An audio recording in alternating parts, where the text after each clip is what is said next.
Hi everyone, it's Ailish, and as you probably know, I'm doing an exchange to an American high school next year. This is my second vlog, so if you haven't watched my first vlog, then watch my first vlog. Today I'd like to talk about the part of the pre-exchange that doesn't really get mentioned that often, and that is the visas. Ooh! And the injections. Hey guys, so I'm getting my injections today. I'm at my dad's house in Aberdeen because you can only get injections in a travel clinic, not just your normal GP, which is weird. Of course, the main advantage of today is I missed a day of school. I travelled to Aberdeen on the train, where I had possibly the sweetest vanilla latte I've ever had in my entire life, read some inspiring stories from the Daily Mail, and got the general impression that no one really wanted to sit next to me. I'm getting my Hep A and my Hep B, which are kind of in the same injection. I don't know how they do it. I've already had 2 doses. This is my 3rd and final injection. Hooray! I'm just thinking through all the things you have to bring. Your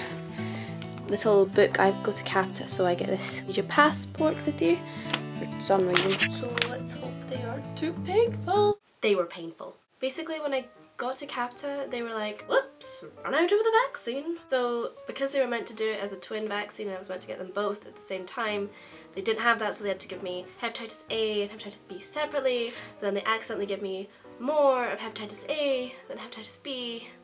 And they were like, soz, did not mean to do that. And I was like, what? And so basically I'm protected against hepatitis A for life, which would be fine if they didn't charge me for it. It's £91 I'm never getting back. Anyway, the injections aren't that big deal. You have to get quite a lot over just a number of stages, but they're really easy to sort out and you get over your fear. Oh, really? They still scare me. Now I need to talk about the more important part of this video. The visa. Oh, the visa. Now I spent 2 months, I think, about preparing for this whole visa experience. You start it off online and do a massive online application. It's quite easy. It's just tick boxes. Are you a terrorist? Nope. Are you evil? Nope.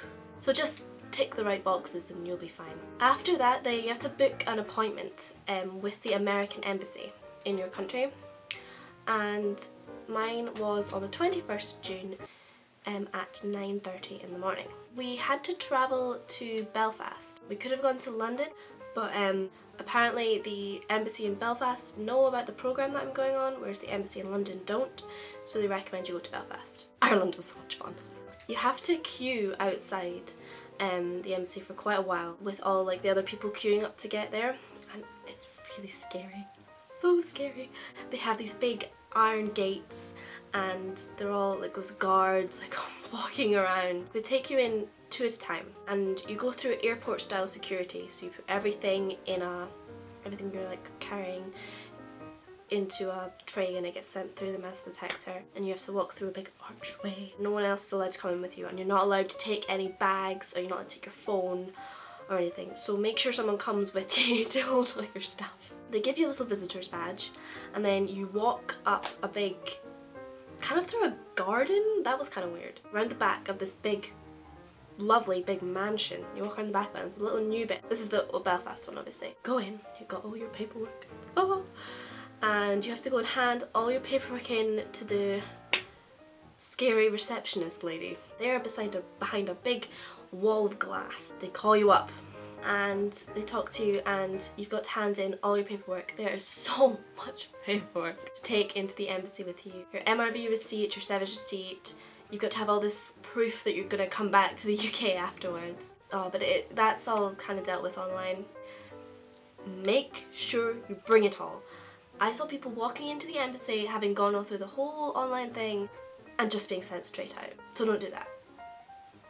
The other thing is you've got to bring with you a special delivery envelope, and I brought the wrong envelope and they were like, this is wrong, and I was like, oh my god, they're gonna send me away. But what you have to do is I had to go down to the post office and just buy another envelope and come back to the embassy, so that was frightening.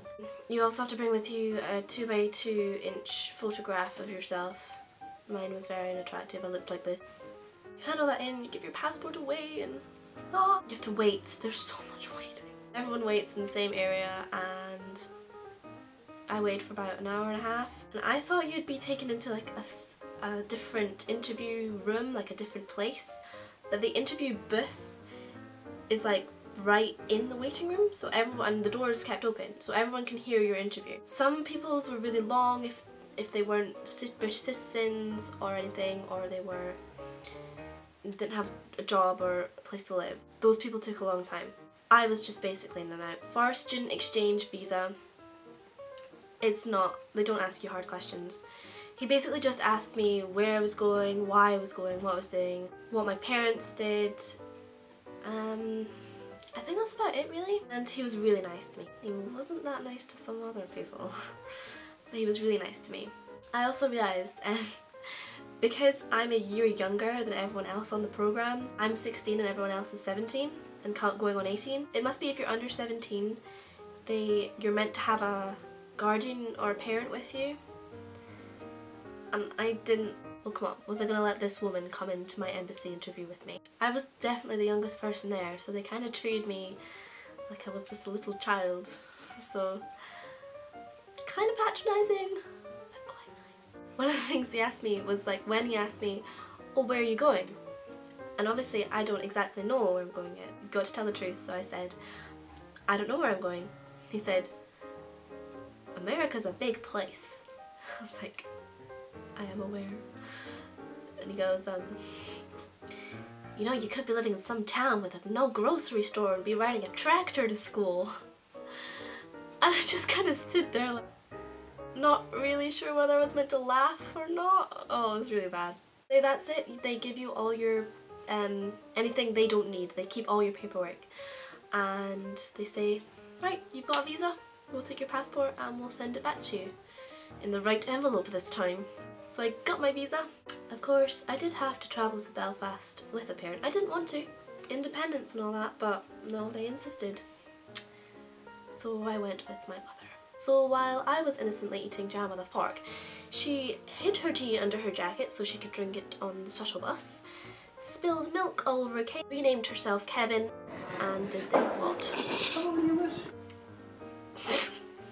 Anyway, it was all a success overall. And to reward me, my mother decided to buy herself a pina colada. Cheers, Eilish. Mum's lunch. My other piece of exciting news is that I think I know where I'm going. Possibly, maybe? Our coordinator called and he was organising the flights to America. And I leave on the 5th of August, so I definitely know when I'm going because there's 2 groups. One leaves on the 5th and one leaves on like the 20th or something for orientation. So I knew they must know where I'm going, but they couldn't tell me because my host family haven't signed some legal documents about the school, so the flag can't like disclose who they are in case it falls through or something. But he did say South Carolina on the phone. So I think that's where I'm going, and I'm so excited. I just can't wait to meet my host family. I really want to know who they are. But yeah, so it's all kind of progressing. I've got all my vaccines, I've got my visa, and I think I know where I'm going. It's kind of all just happening at once, and yeah. My next vlog will probably be when I get my host family and know exactly where I'm going. So yeah. Keep watching, comment any questions, and yeah, just generally be majestic. Bye!